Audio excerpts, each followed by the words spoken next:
vai valer a pena. Diga, vizinho, vai valer a pena. Você pode se assentar e, sentado mesmo, abra a sua Bíblia no livro de Josué, capítulo 1. Nós vamos ler o versículo 7. Josué 1, verso 7. Quem achou, diga amém. Tão somente ser forte e muito corajoso, para teres o cuidado de fazer segundo toda a lei que meu servo Moisés te ordenou. Dela não te desvies, nem para a direita, nem para a esquerda, para que seja bem-sucedido por onde quer que andares. O tema dessa conferência é liderança corajosa. E o grande desafio para todo líder é ser corajoso, porque quem está na frente precisa ser corajoso. E essa coragem é para obedecer, porque obedecer a Deus exige coragem. Deus sempre quer nos promover e jamais seremos promovidos sem sermos desafiados. Por isso, o líder precisa ser corajoso. Corajoso para obedecer. E quando nós temos essa fé corajosa, que nos leva a obedecer os grandes desafios, mesmo em meio a difíceis circunstâncias, nós seremos recompensados. A fidelidade promove, diga para o seu vizinho, a fidelidade, a obediência a Deus nos promove. Então, o que nós queremos, nesses dias que vamos estar aqui com o bispo J.B. Carvalho, pela primeira vez no Maranhão, você pode dizer seja bem-vindo para ele aí? Primeira vez, eu falei assim, bispo, que responsabilidade, né? Nós somos a igreja que estamos te trazendo, primeira vez no Maranhão. Quer dizer, nós vamos deixar a primeira impressão. Que responsabilidade. Mas eu quero tranquilizar vocês, porque a gente tem procurado fazer o nosso melhor. Tudo que você tem recebido aqui é o nosso melhor. Estamos no nosso limite por enquanto, né? Mas saiba que temos procurado fazer o melhor, porque te respeitamos, né? Sabemos que você é um homem de integridade e uma liderança relevante para a nossa nação hoje, né? O bispo realmente tem feito um trabalho extraordinário, ele está mostrando há pouco o novo espaço que eles estão mudando agora, esse primeiro semestre, um lugar maravilhoso lá em Brasília. E se o trabalho, o ministério já está repercutindo com esse passo de coragem, né? Bispo, um passo de muita, eu posso imaginar quanta coragem para dar esse passo ali, né? Assumindo aquele lugar tão excelente, tão grande. Parabéns pela sua coragem. Então, ele tem sido usado, e principalmente para ministrar a líderes. Então, hoje, vocês são privilegiados. Amém?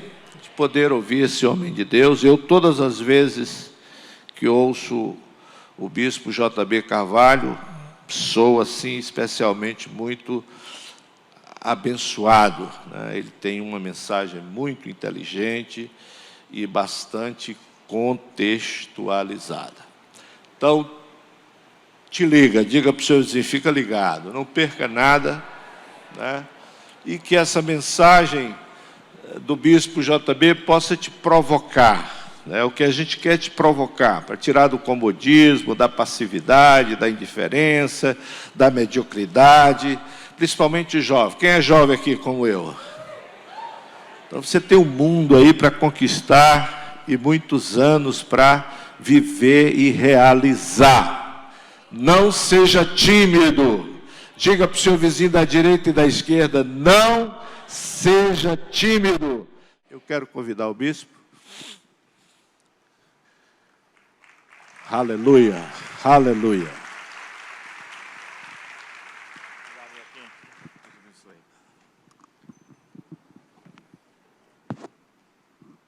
Boa noite.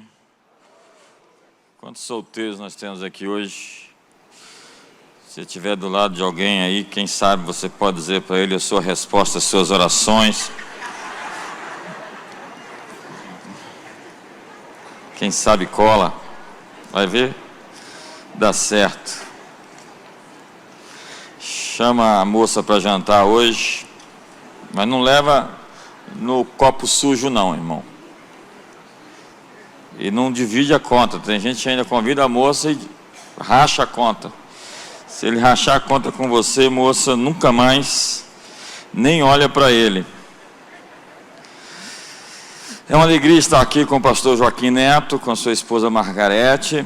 É uma grata satisfação, é uma honra para mim subir na plataforma, falar a palavra. Eu não sou um pregador profissional, eu sou um ministro do Evangelho e eu tenho consciência do que fui chamado para acordar, ativar, alinhar, atualizar. Deus tem nos dado da sua graça, entendemos que tudo isso ocorre por conta do seu favor, temos plena consciência da nossa dependência, precisamos da manifestação dele aqui hoje, precisamos que ele realmente apareça. E eu quero orar com você antes de ministrar, mas antes quero ler Hebreus capítulo 12, verso 1, que diz: portanto, uma vez que estamos rodeados de tão grande multidão de testemunhas, livremo-nos de todo o peso que nos torna vagarosos e do pecado que nos atrapalha e corramos com perseverança a corrida que nos foi posta diante de nós, mantendo o olhar firme em Jesus, o líder e aperfeiçoador de nossa fé. Por causa da alegria que o esperava, ele suportou a cruz sem se importar com a vergonha, e agora está sentado no lugar de honra, à direita, à destra da majestade das alturas, no trono de Deus. Pai, hoje nós queremos te agradecer por esse povo que se chama pelo teu nome, por essa cidade de São Luís, Senhor, no Maranhão, que tem uma vocação de ser um farol, uma luz para o mundo. E que hoje, Senhor, nessa igreja apostólica, não de nome ou de fachada, mas de verdade e de fato, nós queremos hoje despertar, acordar aquilo que está escondido, como a oração de Paulo ao seu filho apóstolo Timóteo: desperta o dom de Deus que há em ti pela imposição das minhas mãos, porque Deus não nos deu espírito de covardia, mas de poder, de moderação e de amor. E que hoje, Senhor, a coragem possa vencer o medo, o temor, a covardia de expor-se e de ser tudo aquilo que fomos feitos para ser. Que hoje a nossa melhor versão, que de fato o nosso perfeito eu, que a nossa versão atualizada possa se manifestar nessa nova estação, a fim de que possamos manifestar as virtudes daquele que nos chamou das trevas para a sua maravilhosa luz. Obrigado, Jesus. Obrigado, Senhor. Obrigado. Eu tenho a sensação que Deus está sorrindo para nós hoje. Deus está feliz com você. Apesar de nós, Deus continua sendo Deus. Ele nos amou quando nós ainda éramos pecadores, porque Ele não viu você no estado inicial, Ele viu no seu estado final, a sua fotografia de quem você vai se tornar. E por isso Deus está apostando em você, não por aquilo que você é hoje, mas naquilo que Ele vai fazer você se tornar lá na frente.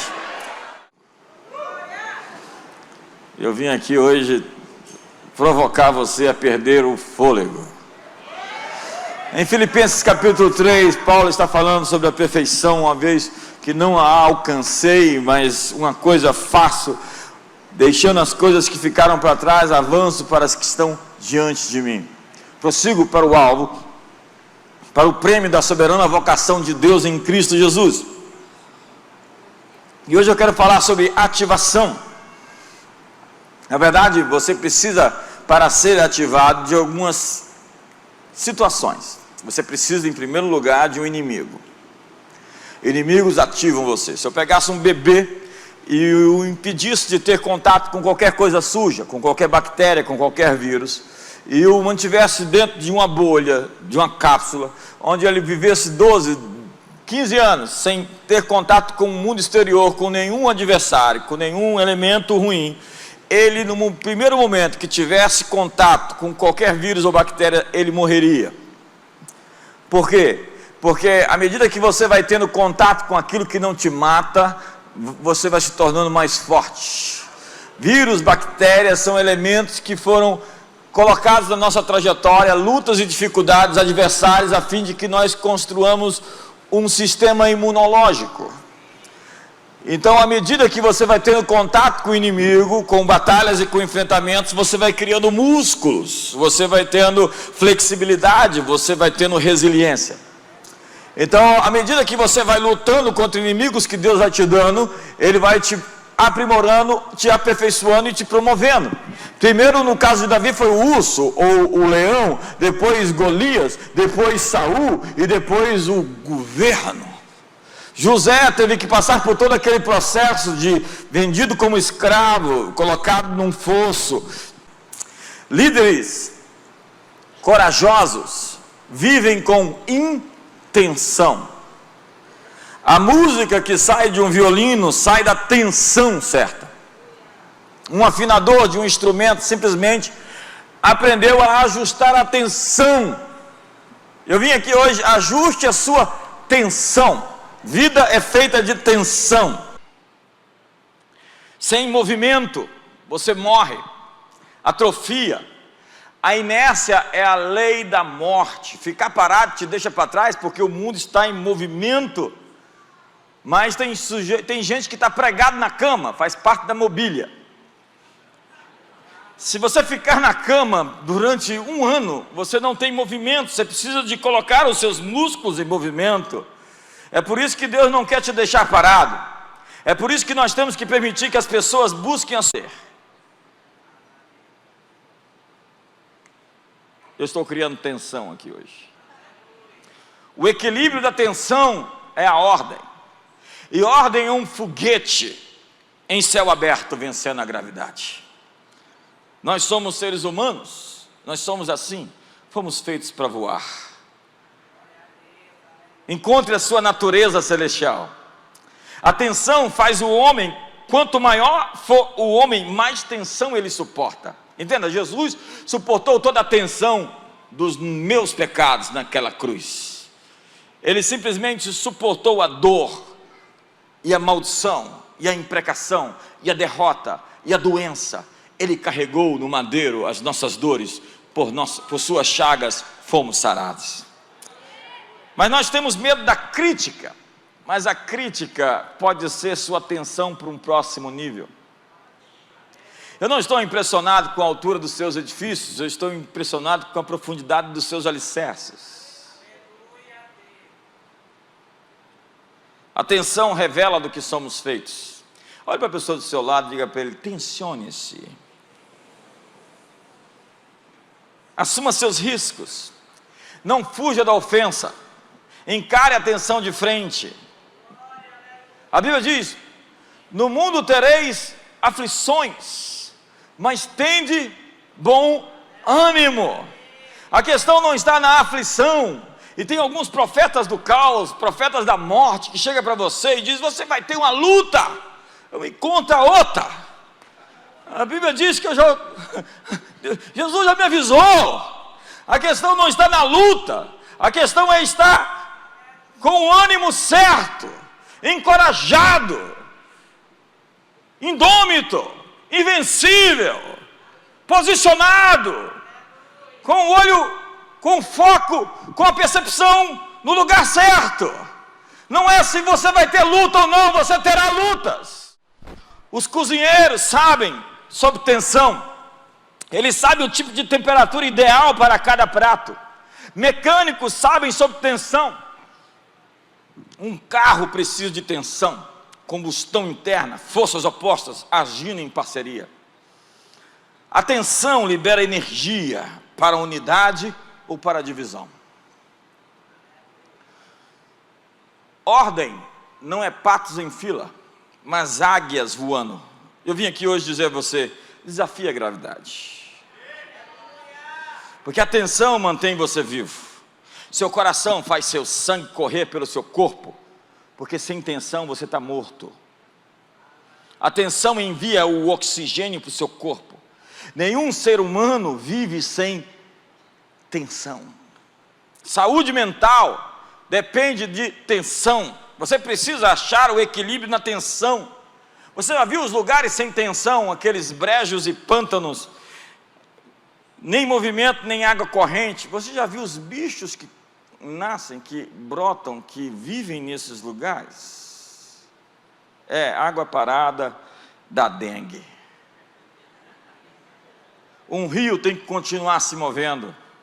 O Espírito Santo, quando aparece, aparece em movimento. O vento sopra, não sabe de onde vem. Assim é todo aquele que é nascido de Deus. E o Espírito de Deus pairava, se movia sobre a face das águas. Deus está em movimento. E há muitos crentes querendo ficar parados. O universo está em expansão. As galáxias estão se remexendo. A lei da vida é o movimento. Quando alguém morre, deixa de se mover. Você prega, ele não reage. Você diz: vamos lá, e ele diz nada. Não se emociona, não tem reflexo, não tem resposta aos desafios. Já viu aquela história? Morreu aos 20, foi enterrado aos 80. Viver não é o mesmo que existir, porque alguns somente existem. Movimento zero é morte, decadência, decomposição.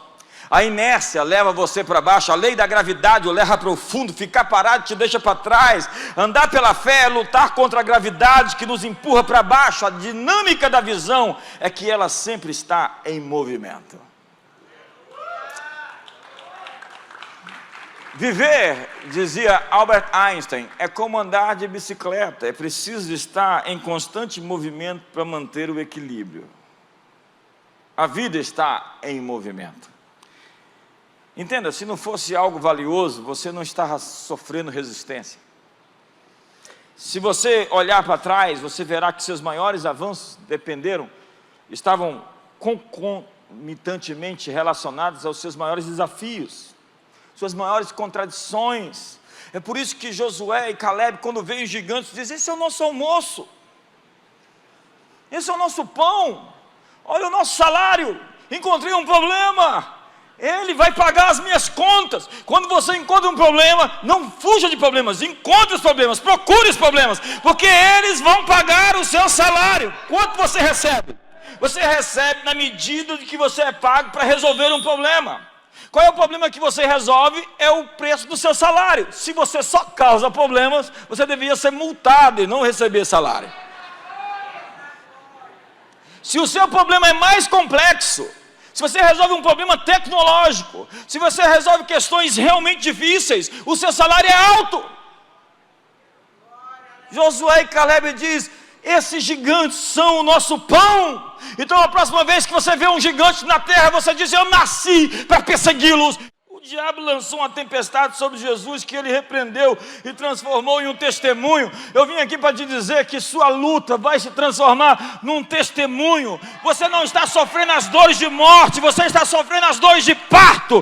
Você não vai sofrer para simplesmente acabar, você está sofrendo para que algo nasça. E quando uma mãe entra na sala do parto para dar à luz ao filho, ela não tem aquele sorriso, ela está tensa, ela está sob dor, ela está sob pressão. Eu vim aqui para te dizer que você está gerando vida, a sua dor está gerando vida, o que você vai gerar é vida.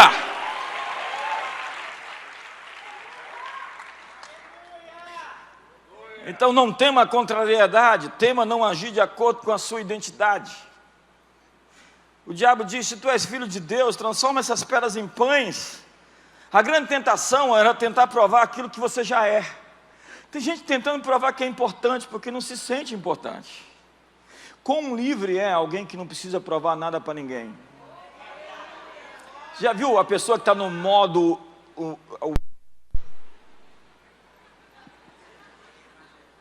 prega para impressionar, canta para impressionar, desfila para impressionar, tudo que faz é tentando chamar o afeto, o carinho, a afeição das pessoas, porque ele não tem afeto próprio, por isso precisa impressionar os outros. Dá um sorriso para a pessoa do seu lado, que ficou tenso agora aqui. Tem gente tentando provar que é importante, que é amado, que é forte, que é inteligente. O teu destino não é o que você faz, mas quem você é. Então você precisa de ativação. Diga comigo, ativação. Não, você consegue falar? Vamos lá, diga comigo, ativação. O que ativa você? Eu vou falar um pouquinho, está fora do meu esboço. A Bíblia diz para você oferecer o seu corpo como um sacrifício vivo, santo e agradável ao Senhor, que é o seu culto racional. Não estou falando de cristianismo filosófico. Eu estou falando de oferecer o seu corpo como sacrifício vivo, que é a sua racionalidade. Então quando você vem no culto, se você não tem vontade de adorar, você adora. Se você não tem vontade de levantar as mãos, você levanta. Se você não tem vontade de dizimar, de ofertar, você dizima. Se você não tem vontade de perdoar, você perdoa. Você faz contra a sua vontade. Esse é o seu culto? O seu culto racional tem a ver com a expressão de fazer o que você não deseja fazer e expressar isso com o seu corpo. A sua linguagem corporal denuncia se você é uma pessoa de sucesso ou uma pessoa de fracasso. Vai cumprimentar aquela moça e fala: você quer namorar comigo? Vai pedir aquele emprego, chegar naquela entrevista de emprego e falar assim: eu queria trabalhar aqui, você deixa? Não, a gente não deixa. A verdade é que a sua linguagem corporal é a maneira que você adora a Deus no átrio. E você nunca vai chegar no santíssimo lugar enquanto você não for fiel ao átrio. Então quando você vem ao culto, se sente de verdade, esteja aqui, preste atenção, adore, celebre, grite, salte, se expresse, se manifeste. Tudo que tem fôlego, louve ao Senhor. A Bíblia diz: diga ao fraco, ah, mas eu estou me sentindo fraco. Então o que você diz? Ah, eu estou me sentindo assim, desencorajado. O que você faz?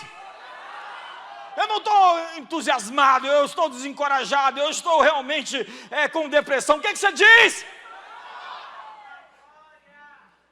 E à medida que você diz: eu sou forte, eu sou forte, eu sou forte, eu sou forte, você começa a acreditar que é forte. Então você se posiciona, você tem uma postura de quem é forte.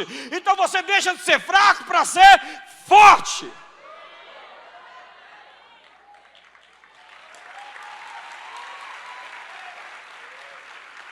Eu sinto que eu não convenci algumas pessoas aqui, elas ainda estão com a linguagem corporal de pessoas que estão indiferentes à mensagem.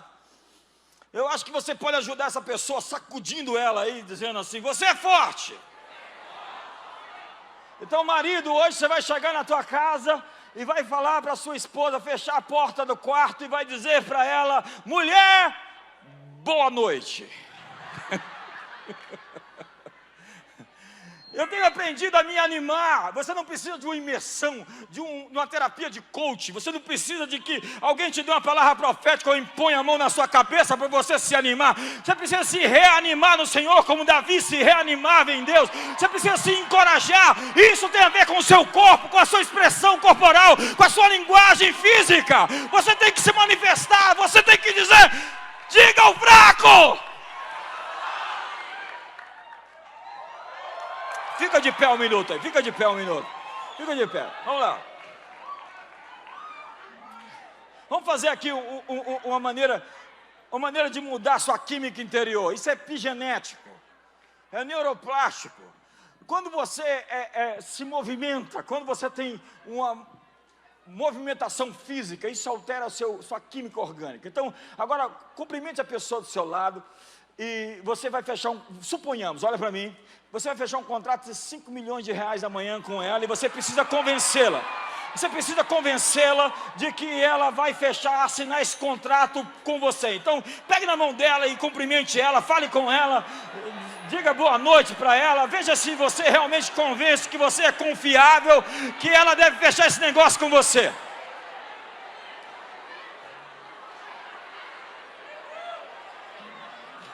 Você se esforçou? Então, agora, cumprimente essa pessoa como se ela tivesse com dengue ou alguma doença. Cumprimente ela agora, vamos lá, cumprimente ela. Como é que você faz? Então parou. Vamos lá, vamos dizer que agora você encontrou o seu melhor amigo. Vamos lá, você encontrou o seu melhor amigo. Vamos lá, se expresse. E se eu dissesse a você que você está para entrar no seu melhor momento, na sua melhor história, na sua melhor década, no ano de maior realização e conquista, como você estaria se manifestando? Diga ao fraco! Não depende das circunstâncias, depende de você. Não depende dos problemas, depende da sua atitude interior. Você tem que aprender a se reanimar, a se encorajar. Eu preciso ligar para fulano para ver se ele me dá uma palavra, que eu estou desanimado. Vai abrir a Bíblia e ler as promessas que ele tem para você. Corra para o seu propósito, corra para o seu destino. Aceite a sua missão. Entenda que Deus é por você. Deus não está contra você. Deus é por nós. E quem é contra nós é voto vencido. Se Deus é por nós, não significa que não exista ninguém contra nós. Significa que quem é contra nós está do lado errado. Se Deus está do meu lado, quem é contra mim está do lado errado. Então você vai procurar aquela pessoa que está te criticando para você está do lado errado. Você vai falar: fulano, eu lamento te informar, mas você está do lado errado da cruz, do lado errado da história. Se reposicione, se realinhe. Você precisa de ativação. E o que te ativa? O seu trabalho ativa você. Mas nós vivemos numa sociedade que pensa como os gregos antigos, que trabalho é um destino inescapável imposto pelos deuses, que os deuses não trabalhavam e só os humanos mortais deveriam trabalhar. Então a segunda-feira é um grande castigo e sexta-feira hoje é um livramento. Não, glória não, irmão.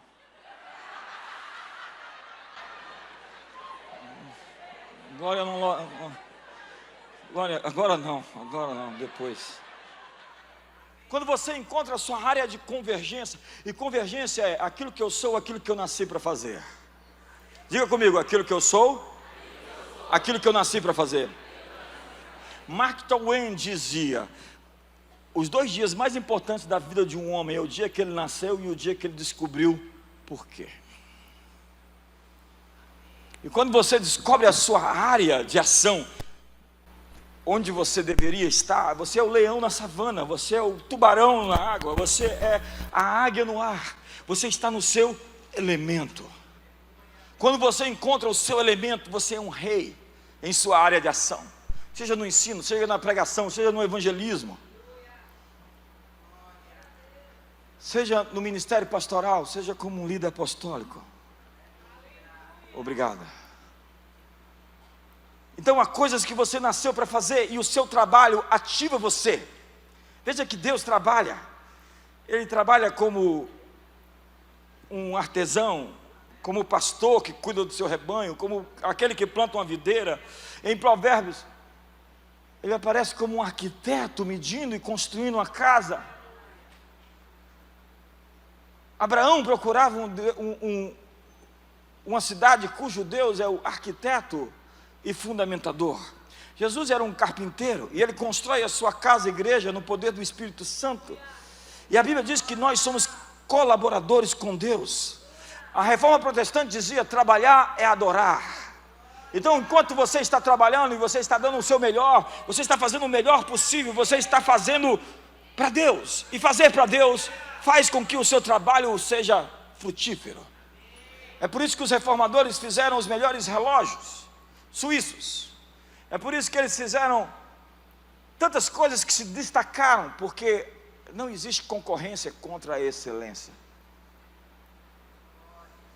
Diga para a pessoa do seu lado: a excelência não tem concorrência. Então, a mordomia é sempre crucial para o próximo passo. Estágios e fases estão envolvidos na preparação das pessoas para as próximas fases. E você precisa percorrer todo o caminho. Nós não chegamos aqui de paraquedas. Pastor Joaquim estava me dizendo que esse lugar era um pântano. E eles drenaram o pântano. Você tem que drenar o pântano da tua vida. Você tem que arar a terra a fim de que a semente seja plantada e possa assim ser frutífera. José era um sonhador, e de sonhador ele foi promovido a escravo. Mas não interessa onde as pessoas te colocaram, e sim quem você é. Havia um rei dentro de uma cisterna. Havia um rei no mercado de escravos. Havia um rei na prisão de Faraó. Há reis aqui hoje com problemas financeiros, reis com distúrbios sexuais, reis e rainhas com depressão, reis e rainhas lutando contra gigantes. Mas a maior guerra é a sua guerra contra as suas crenças. Mindset, mentalidade. A palavra de Deus é como um martelo, é como uma marreta que esmiuça as pedras, as penhas, pelas quais se constroem fortificações, fortalezas, castelos onde se escondem os ovos de serpente do inimigo, casamatas, cabeças de ponte, lugares onde o inimigo esconde o seu engano. Quais são as mentiras que você está crendo sobre si mesmo? As armas da nossa milícia não são carnais, mas poderosas em Deus para destruir fortificações, fortalezas, castelos, desfazendo todo sofisma e toda altivez que se exalta contra o conhecimento de Deus, levando cativo todo pensamento à obediência de Cristo. E uma vez completa a vossa submissão, estáis prontos para punir toda insubmissão. O que a Bíblia está dizendo é que a sua maior batalha está acontecendo em tempo real, agora. Aqui dentro, que procedem as fontes da vida. É a história, a metáfora do iceberg, onde 95% do iceberg está escondido e 5% dele está à mostra. 5% são os processos mentais que se mostram, que se revelam, que aparecem. 95% estão escondidos como automatismos que você tem, que são as reações às pressões. À medida que você é provocado, você reage a partir do seu sistema de crenças que você foi programado. Você foi programado. Você está programado. E boa parte do nosso trabalho aqui como líderes é desprogramar você e reprogramar você. Vamos lá, quantos aqui já fecharam a porta de casa e voltaram para ver se estava fechada? Quantos aqui já fecharam a porta do carro e voltaram para ver se estava fechado? Aqui tem aqueles pardais que tem lá em Brasília, que tira foto e manda um presente para você com dinheiro, uma foto com dinheiro Você tem que pagar depois a fotografia. Uma foto, nem combinamos a pose, e aparece aquela foto com a placa do seu carro. Quantos aqui já sabem onde estão os pardais da cidade e aprenderam a frear e acelerar depois que passam? Quantos aqui? Levanta a mão. Quantos aqui já pensaram, eu fui multado? Quantos aqui? Eu fui multado. Ah, eu acho que eu esqueci. Quantos aqui sabem que não foram multados porque você aprendeu a, sem pensar, frear e acelerar depois? Você não foi multado porque você faz isso agora no automático. Você está no automático para quebrar a lei, que é uma indústria de multa, mas não vou entrar nesse mérito. O meu ponto é, para o que você está programado? Tem gente que fica pensando, para quem eu vou pedir dinheiro emprestado quando não tiver? Ele já fica fazendo o filme inteiro de como ele vai. As pessoas há um processo mais doentio de gente que fala assim, quem vai estar no meu enterro? E eles vão chorar pelo mal que eles fizeram para mim. Então você fica assim pensando nas pessoas passando, e aquela música dan dan dan dan dan dan dan dan dan dan. E incrível, porque você não sabe que não sabe, depois você sabe que não sabe, depois você sabe que sabe, e depois você não sabe, mas sabe. É o processo de automação. Jesus disse que a terra é automatê. Ela dá a você o que você dá para ela. Você entrega, por exemplo, agrotóxico para a terra, ela te entrega veneno. É uma lei de semeadura.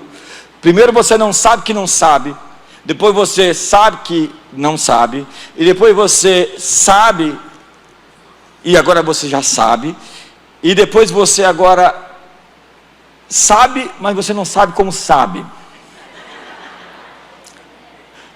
Você sabe aqueles atletas de alta performance? Eles saltam aquelas barreiras, mas eles não pensam em como saltar, porque se eles pensarem em como saltar, eles vão se embolar e eles vão cair. Coisas que você aprende a fazer e que estão programando você e que você não precisa mais pensar para fazer. Se você quiser saber mais sobre isso, eu escrevi um livro chamado Metanoia. Não sei se a gente tem aqui ou se pode mandar depois. Mas o meu ponto com você é: o seu trabalho energiza e ativa você naquilo que você foi chamado para fazer. Deixa eu correr aqui, porque o pastor Joaquim disse que eu só podia pregar aqui até meia-noite, então eu não posso demorar muito.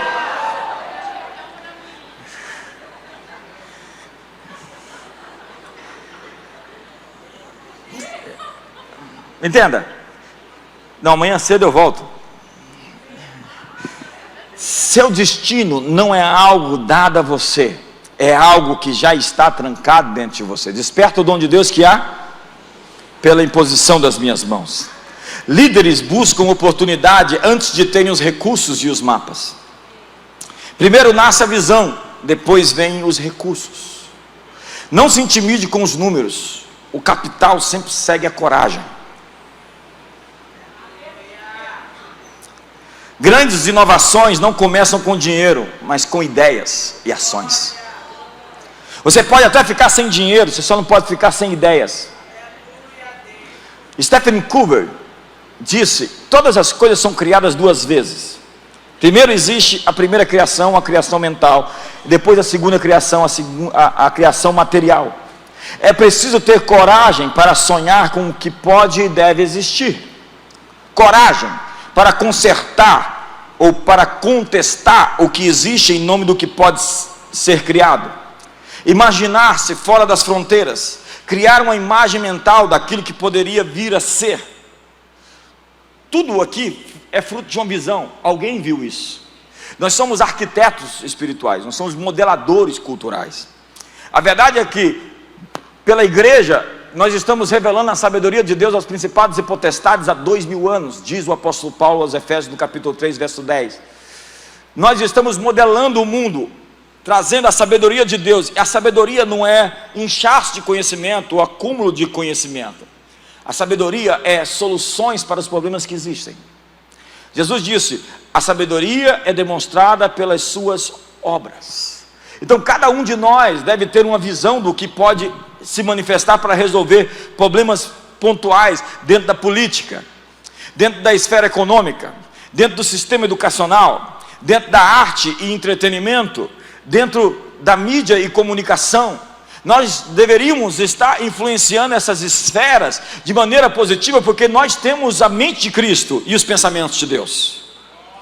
Nós precisamos sair do nosso cativeiro cultural e ser aqueles que pregam as boas notícias sobre os montes, porque conformosos são sobre as montanhas os pés dos que anunciam boas notícias. E amanhã eu vou falar sobre isso aqui, porque nós queremos fazer um envio. Nós queremos comissionar e liberar você para o seu destino e o seu chamado, que é mais do que simplesmente adorar a Deus um domingo na semana, mas ser uma luz, um candeeiro sobre o velador, a cidade iluminada sobre o monte. Quantos me entendem aqui hoje? Me ajuda aí. Então, Deus está trazendo pessoas que vão influenciar a agenda desse estado para essa igreja. Deus está trazendo pessoas que vão pensar as coisas que vão se materializar. Nós somos modeladores culturais. Nós estamos aqui transformando a realidade. Entenda, o que eu classifico como carnalidade é aquilo que você absorve ao seu redor e expressa na sua personalidade. Ouça, ser carnal é absorver a cultura mundana, a cultura externa, a realidade externa, e manifestar isso através de quem você é. Ser espiritual é modelar e transformar as realidades, sendo impermeável às situações externas. Ou seja, o mundo não modifica você, você modifica o mundo. Salmo 84 diz: vê um homem com o coração aplanado, um homem com o coração reto. Ele passa pelo vale das lágrimas, o vale de Baca, e o transforma em um manancial. Ele pega o vale das lágrimas, ressignifica a dor e as lágrimas e transforma aquilo numa fonte, em um rio de soluções, de resoluções, de transformação. Bem-aventurado é o homem que teme ao Senhor, ele vai produzir frutos, diz Jeremias capítulo 17, versos 6 e 7. Ainda na estação de secura, na estação difícil de produzir, em qualquer situação, você é impermeável. Jesus falou sobre João. Vocês estão vendo, João, o que viestes a ver no deserto? Um homem vestido de vestes finas, ou um caniço agitado pelo vento? Vocês vieram ver um profeta, um homem mais duro do que a dureza, mais selvagem do que a selva, um homem capaz de transformar as realidades, um homem que profetiza no deserto. Quem é que profetiza no deserto? É alguém que enxergou algo além do deserto. Eu vou a Israel todo ano, e eu estava com o mapa das startups israelenses, pastor. Nós pensamos que são algumas poucas startups. A terra que mana leite e mel manda startup, inovação e tecnologia. É a nação startup, do Orkun, do mobile e de tantas tecnologias que estão modificando o mundo inteiro. Eles estão desenvolvendo sistemas de proteção de computador. Eu fui em várias empresas e é incrível como eles estão transformando o deserto. Quando você encontra um microchip em um grão de areia, quando você transforma, entenda que nosso mundo não tem falta. Nós não vivemos num mundo onde existe escassez. Você tem 5.000 vezes mais energia solar do que você precisa. 1 hora de exposição solar nesse planeta pode abastecer todas as nossas cidades durante 1 ano. 1 hora, 1 ano. Nós temos energia, só não temos conversão. Como fazer que essa energia seja colocada em baterias e possa iluminar as nossas cidades? Nós precisamos converter a água ruim, a água contaminada, a água salgada, em água purificada, em água que possa ser bebida. mas nós não vivemos no planeta Terra, nós vivemos no planeta água. Não existe falta de água, não existe falta de nada. Nós só precisamos descobrir os tesouros encobertos e as riquezas escondidas. Nós precisamos transformar algo em algo. Nós precisamos criar, produzir. A Bíblia diz que eu sou o Senhor quem te dá capacidade, poder para criar riquezas. E eu entendo que uma ideia muda o mundo. Imagina um sujeito que resolveu pegar todos os carros que estavam parados, os carros que estavam ociosos, e falou: vou criar um aplicativo e vou fazer com que você alugue o seu carro para mim, você vai pagar uma quantia. E agora ele tem uma fortuna de 50 bilhões de dólares, o Uber. E outro cara fez uma ideia com o Airbnb, que as casas que estavam também assim ociosas poderiam... Eu fiquei agora nos Estados Unidos dentro de uma casa, aluguei uma casa do Airbnb durante 22 dias, uma casa que o sujeito não estava usando, e eu aluguei a casa dele e fiquei na casa dele durante 22 dias, e por conta disso o Airbnb é uma empresa de bilhões de dólares. O que eu vim aqui lhe dizer? Que você pode ter ideias que vão ser recompensadas com grandes soluções para o mundo e trazer grandes recursos para você.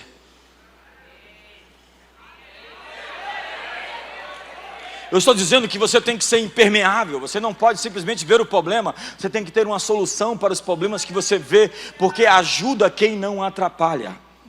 A luz está queimada, então resolve. Existe uma situação, você enxergou o problema é seu. Lá na CN a gente diz: você está vendo algum problema aqui? Ele é seu. O problema que você enxerga é teu. Qualquer problema que você veja é um problema que Deus te deu, e Ele te dá a capacidade de transformar essas realidades. Eu tenho tanto para falar sobre isso. Deixa eu ver minha hora. A verdade é que Isaías capítulo 51, verso 12 diz: quem és tu que temes o homem mortal, que se esqueces do teu Deus? Ele está dizendo: você tem que se esquecer de mim para ficar com medo. Você tem que esquecer quem eu sou para você temer o homem. Você está temendo alguém que vai morrer daqui a pouco. O homem mortal você está temendo um homem que vai morrer. Tema a mim. E ele diz: eu pus as minhas palavras na tua boca, eu te cubro com a sombra da minha destra, para estender novos céus e nova terra. Deus está dizendo: eu vou criar novas realidades, e eu te garanto, eu vou te proteger. Talvez você está aqui com medo. Deus está dizendo: eu vou te proteger. Pastores, Deus está dizendo: eu vou proteger vocês. Existe uma nova estação surgindo sobre essa cidade, sobre esse estado, sobre o nosso país. E isso é disruptivo. Disruptivo é algo que ninguém pode parar, ninguém pode impedir de acontecer. Existe algo na agenda de Deus que está em curso de acontecer. E você não é um figurante, você é simplesmente parte daquilo que Deus está fazendo acontecer nesse mundo. Nós temos uma oração lá na Comunidade das Nações: Deus, o que fores fazer nessa estação, não faça sem nós. Deus, o que fores fazer nessa geração, não faça sem nós. Diga comigo: Deus, o que fores fazer, não faça sem mim. Isso arde no seu coração? Isso queima dentro de você? Então eu vou terminar. Quando eu falo eu vou terminar lá em Brasília, o pessoal faz assim: então eu vou terminar.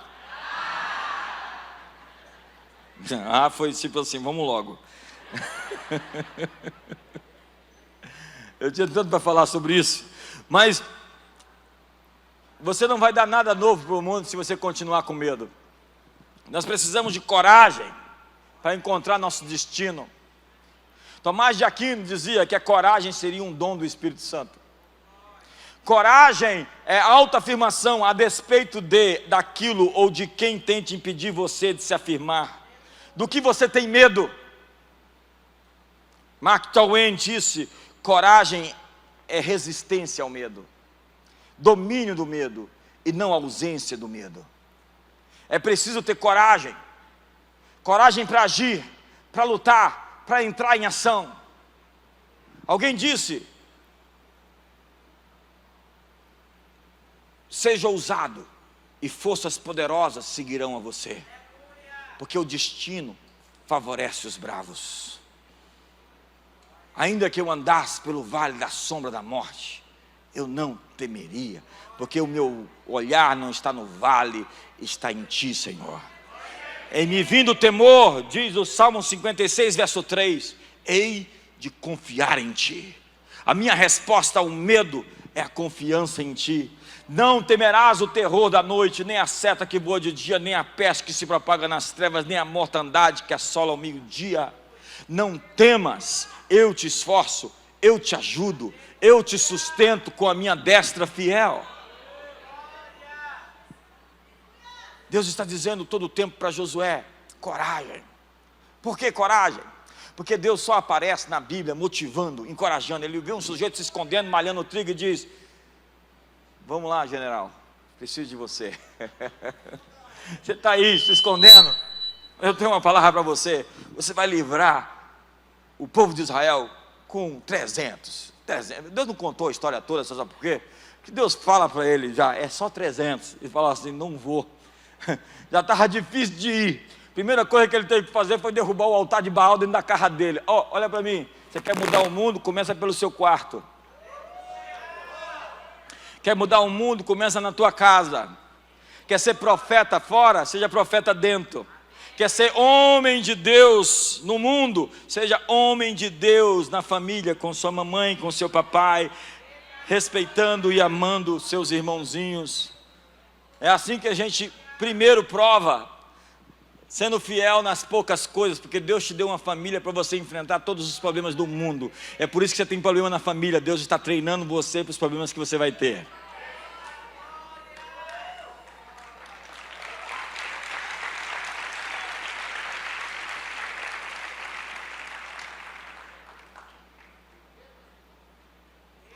A coragem se recusa a desistir muito tempo depois que todo mundo foi para casa. Quando as pessoas insistem que não podem mudar, a coragem diz, você é melhor do que isto. Todas as vezes que eu vejo alguém fazendo coisa errada, eu digo, ei, você é melhor do que isso. É um tapa, né? Você vai naquele inferninho, ei, você é melhor do que isso. Você grita com sua mulher, você é melhor do que isso. Grita porque está inseguro, quer se afirmar, né? Está com medo. O grito é o grito de medo, de não ser respeitado. Então, para ser respeitado, eu preciso aumentar o tom de voz. E o pior é que os meninos aprendem e depois repetem. E se os filhos estão gritando, é porque eles viram alguém fazer isso. E não dá para enganar os meninos. Você pode ensinar a eles o que você quiser, mas eles vão aprender a fazer o que você faz. Como dizia minha mamãe, filhinho de peixe, peixinho é. A coragem se recusa a tomar a temperatura da multidão para determinar quais virtudes estão em voga. A coragem cai, mas se levanta de novo. Arraste a coragem para um beco frio, escuro, e deixa como morta. Ela irá acender um fósforo e incendiar o mundo. A coragem não se acovarda diante da opinião pública ou vacila quanto ao politicamente correto. Politicamente correto. Hoje não pode mais falar de carro velho, é carro clássico. Hoje não pode chamar mais ninguém de gordo, gordofobia. Hoje não pode mais nem chamar o bolo da nega maluca, é o bolo afrodescendente com distúrbios psiquiátricos.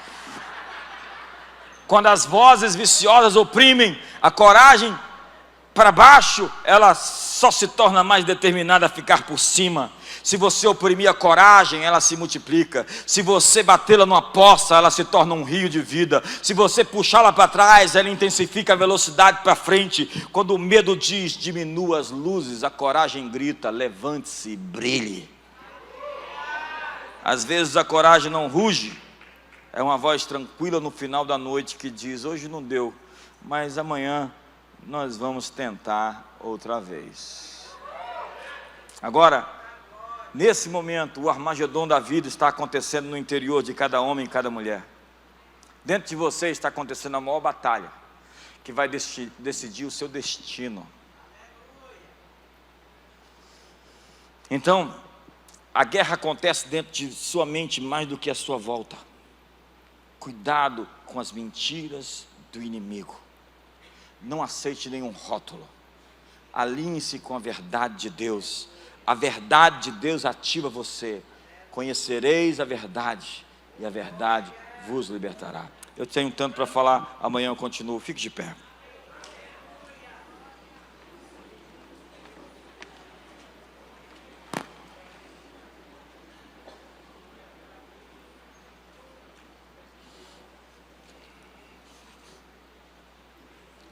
Você sabe, colocam espantalhos nos milharais, para que os pássaros, ao ver aquele ser, eles tenham medo e não comam os milhos. Correto?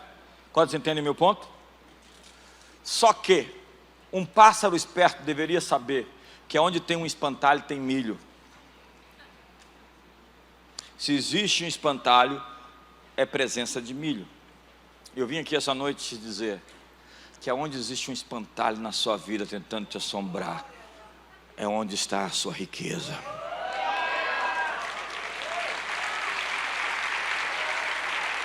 Qualquer fonte de medo na sua vida é onde está o seu tesouro. Deus fez você.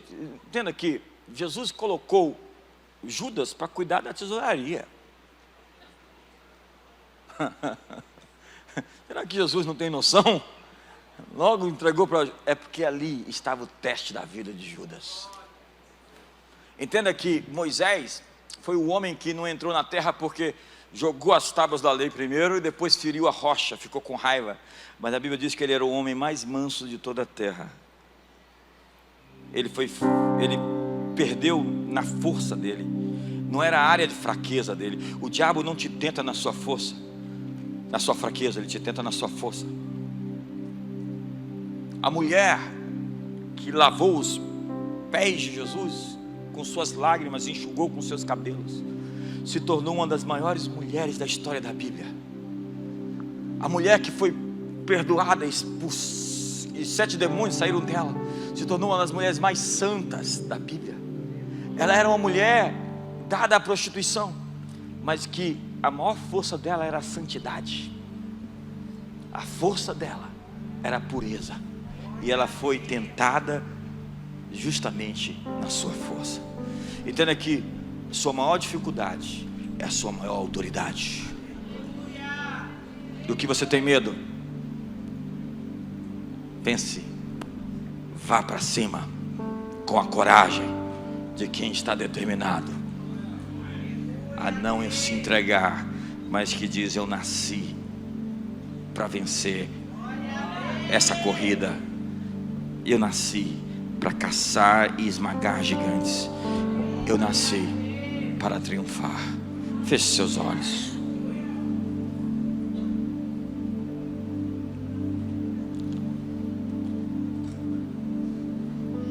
Se o diabo te resiste, é porque você está carregando uma agenda do reino de Deus.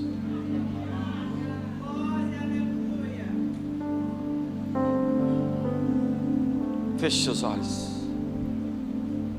Feche seus olhos.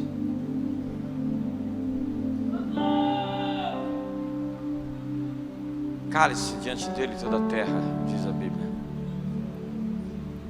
Quais são os teus temores para a próxima década? Você está com medo de morrer? Eu vim aqui te dizer: você vai viver para contar os testemunhos do Senhor.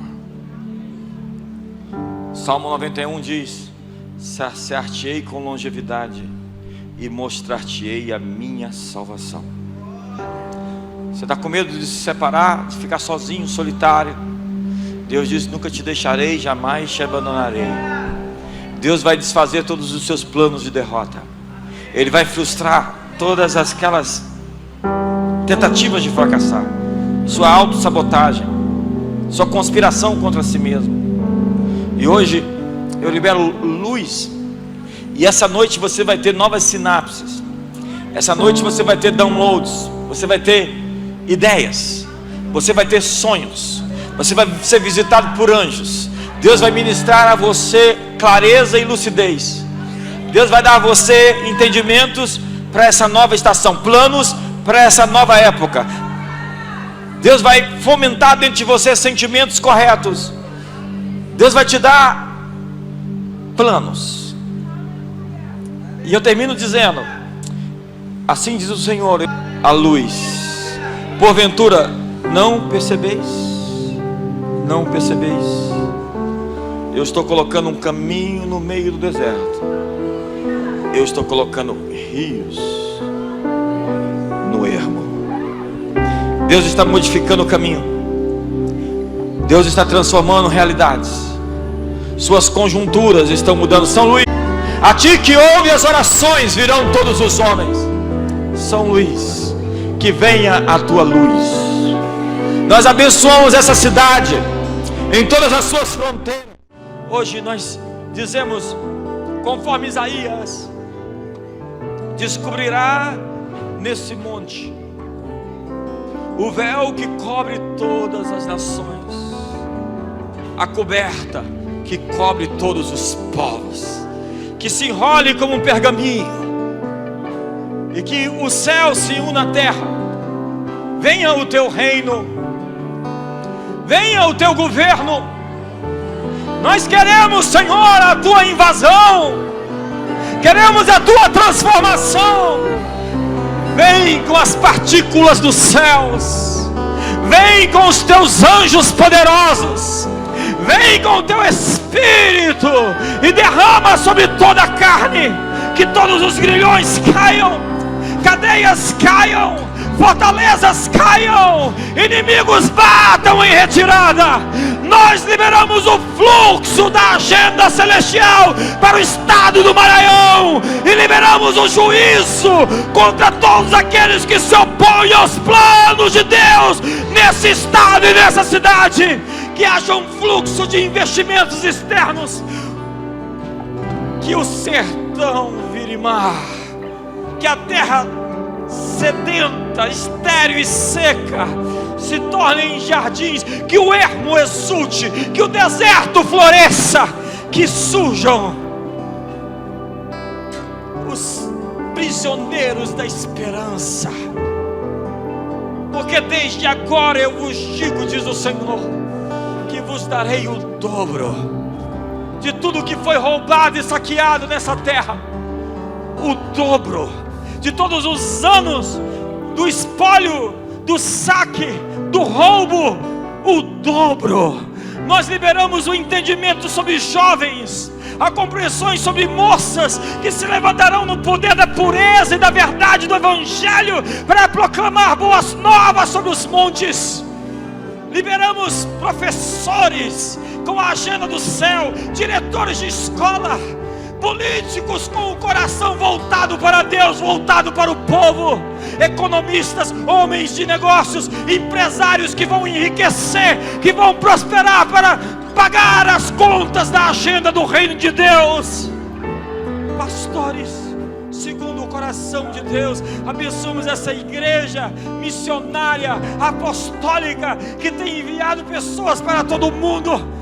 Que se multipliquem seus recursos, que se dê o dobro a eles, para novos investimentos, para novas missões, para novos treinamentos, para equipar os santos para o serviço ministerial. Abençoamos a juventude como um povo santo, um povo dedicado, um povo separado. Abençoamos o ministério de louvor com músicas do coração do Pai. Que as sementes do céu brotem dentro deles, e que um hino e um coro seja levantado nessa terra, um cântico novo seja cantado, um grito de liberdade seja manifesto. Que toda a terra ouça o som desse lugar, que a mão do Senhor possa se manifestar, guardar, proteger e livrar aqueles que foram chamados, feitos para a sua glória. Abraça a pessoa do seu lado e libere uma palavra profética sobre ela. Ore por ela, abençoe a vida dela, libere destino, libere chamado, libere vocação, libere propósito. Desperta o dom de Deus que há em ti, pela imposição das minhas mãos. Acorde os seus tesouros, acorde as suas realidades, acorde tudo aquilo que foi escondido e guardado. Todo o seu potencial seja expresso, manifesto, revelado. Que se expresse aquilo que foi acordado propositalmente antes da fundação do mundo. Ore pelo seu irmão.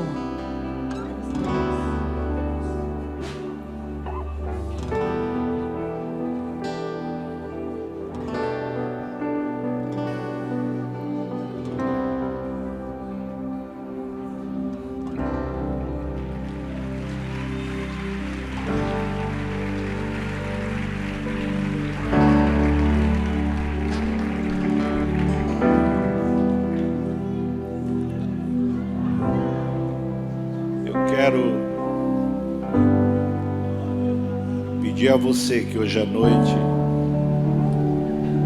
use o seu celular, a sua internet, amém? Pode usar para convidar o seu discípulo, o seu amigo, aquela pessoa que você quer bem, para estar aqui amanhã de manhã.